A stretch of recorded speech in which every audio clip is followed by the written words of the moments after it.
Dans une interview à des médias russes, le président ukrainien Volodymyr Zelensky a fait savoir que la question de la neutralité de l'Ukraine, l'un des points centraux des négociations avec la Russie pour mettre fin au conflit, est étudiée en profondeur.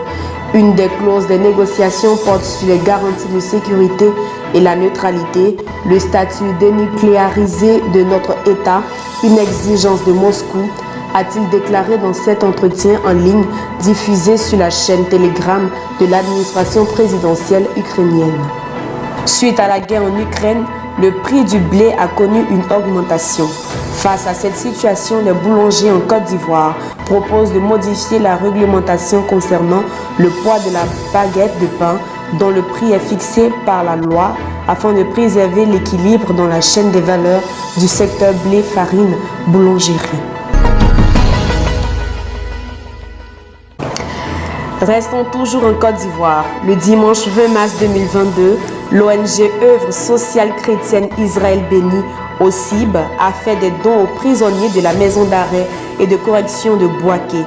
Sacs de riz, pâtes alimentaires, savons, vêtements et bien d'autres vivres ont été distribués.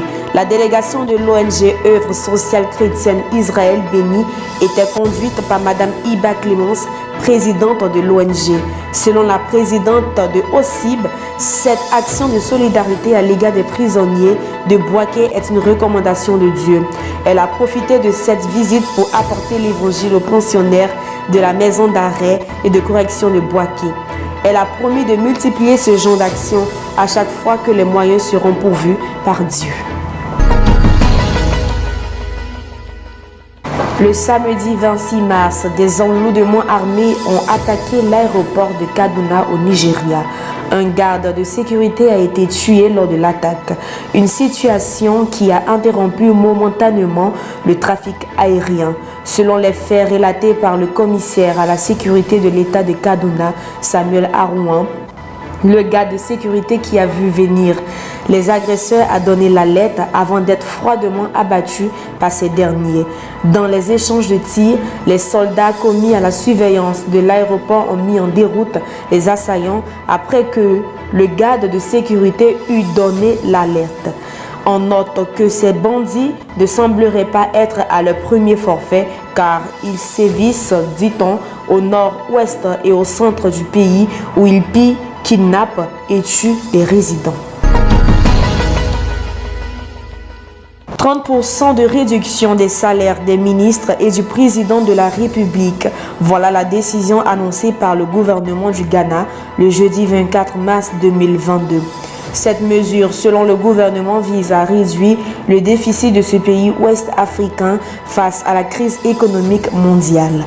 Cette réduction des salaires n'est pas la seule mesure prise par le régime de Nana Akufo-Addo. Il y a également les voyages à l'étranger des membres du gouvernement et l'achat de véhicules importants qui font l'objet de suspension jusqu'à la fin de l'année. Cette décision permettrait au gouvernement d'économiser autour de 360 000 €. Il a été par ailleurs annoncé une diminution des prix du carburant de 1,6% face à la récente flambée des prix du pétrole provoquée par l'invasion russe en Ukraine. Terminons en sport. Le Canada va participer à la deuxième Coupe du Monde de son histoire après 36 ans.